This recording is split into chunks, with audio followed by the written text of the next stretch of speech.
Manchester United need to clear the decks in 2024 summer transfer window and begin the process of trying to avoid mistakes of yesteryear.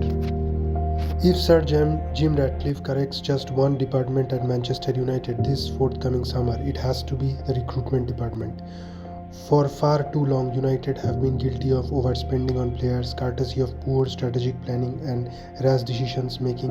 As part of their minority investment at Old Trafford, Ineos have secured management of club's football operations, meaning they will oversee all aspects of recruitment. Ineos, of course, have acted swiftly to try and lay the foundations for a brighter future on the particular front, swooping for Omar Barada, who has now been installed as the club's new CEO from Manchester City. He has already warned about the dangers of paying over the odds for players, something United have been guilty of time after time. Though they have played their part for United this season, the club's failure to offload both Harry Maguire and Scott McTominay last summer are prime examples of their failure to trim the squad and command hefty transfer fees. United cannot afford to repeat such errors ahead of 2024 and 2025 season. It is unlikely that Ineos will allow them to. The forthcoming summer transfer window promises to be one of the most intriguing United have ever faced in recent years. The eyes of the world will be on Old Trafford to see what impact Ineos have. If they are serious about taking United back to the top, they need to significantly improve the club's ability to train in the transfer market.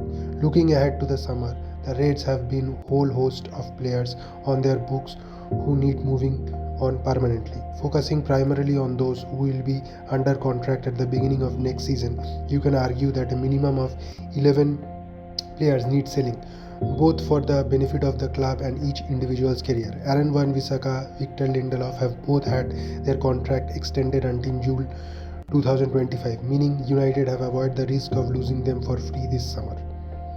United plan to recruit a first-choice right-back ahead of next season, meaning either Diego Dalot or Aaron Wan-Bissaka will need moving on loan.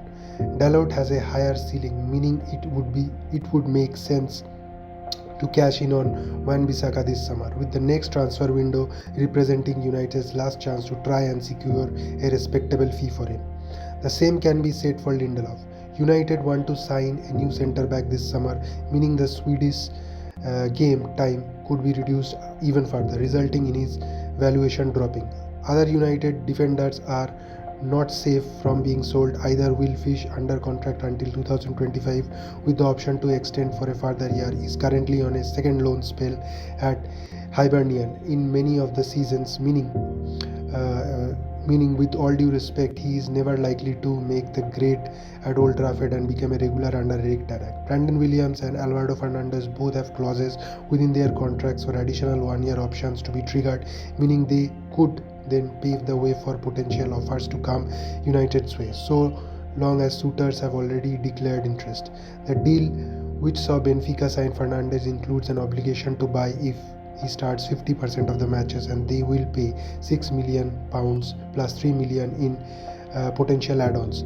There will still be an option to buy if the obligation isn't triggered. Hannibal Mabry and Donny van de Beek both departed on loan last month, joining Sevilla and Frankfurt respectively. Each deal could be made permanent. Though Hannibal offered flashes of his class earlier this term, he is unlikely to have a long-term future at Old Trafford.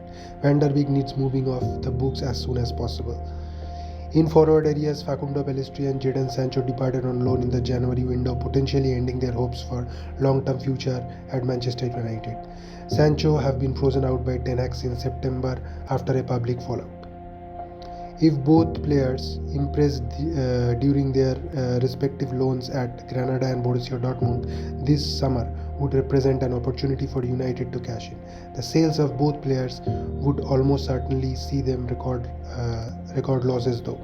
Mason Greenwood is still under contract at Old Trafford, meaning United need to actively try and get him off the books permanently this summer. Several clubs in the Spain, including current loan club Getafe, have been linked with signing him.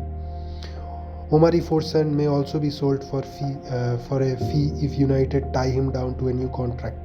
He is out of contract this summer, but the Reds in the past have tied a player down to a new deal and then sold them at the next available juncture.